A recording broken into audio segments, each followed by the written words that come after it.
उत्तर प्रदेश का जनपद एटा।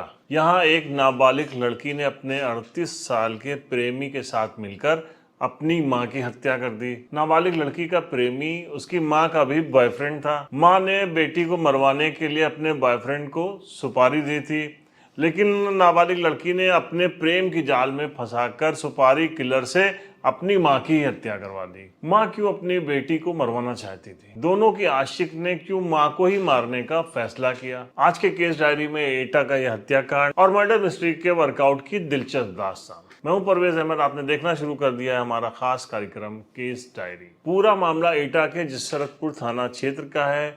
यहाँ 6 अक्टूबर को एक महिला की लाश मिलती है। महिला की पहचान होती है एटा के नया गांव थाना क्षेत्र के अल्लाहपुर गांव के रहने वाली 38 साल की अलका के रूप में। दरअसल अलका की बड़ी नाबालिग बेटी का गांव के ही अनिकेत और अखिलेश के साथ लव अफेयर चल रहा था।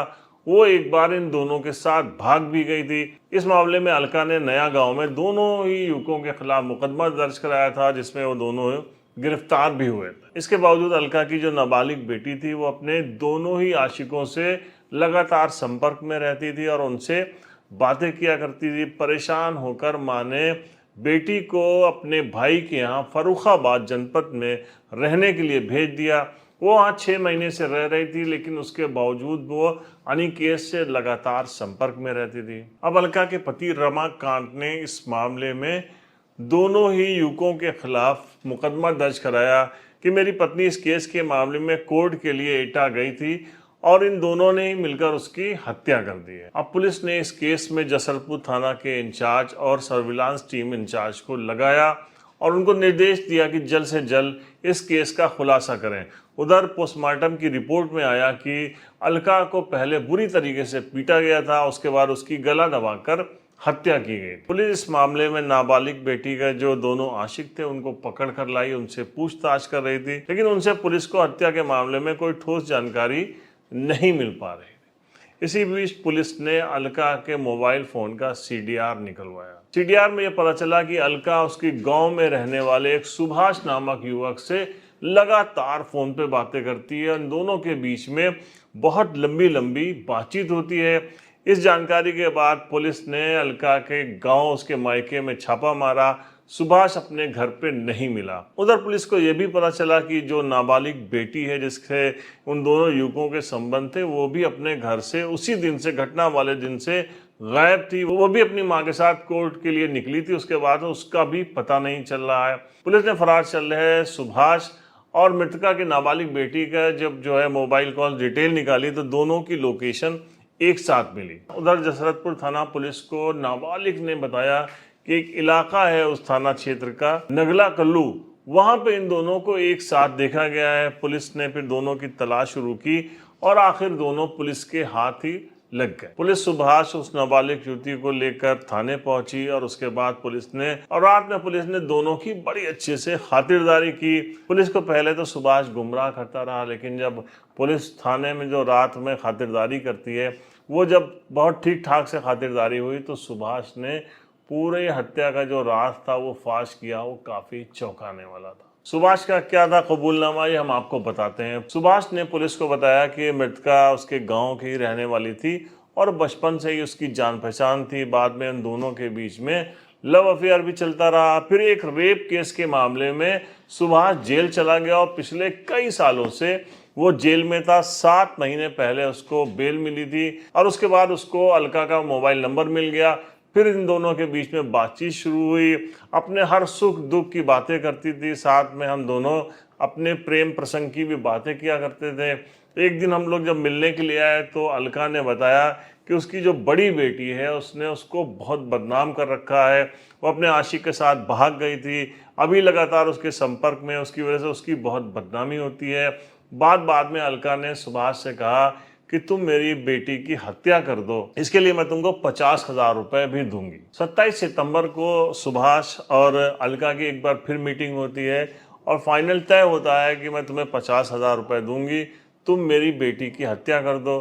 फिर वो अपने भाई फर्रुखाबाद से, अपने भाई के यहाँ से अपनी नाबालिग बेटी को लेके आती है और उसके बाद ये लोग कहीं घूमने के लिए जाते हैं। रास्ते में अलका कहती है कि मैं आगे चली जाऊंगी, तुम मेरी बेटी का पीछे मर्डर कर देना।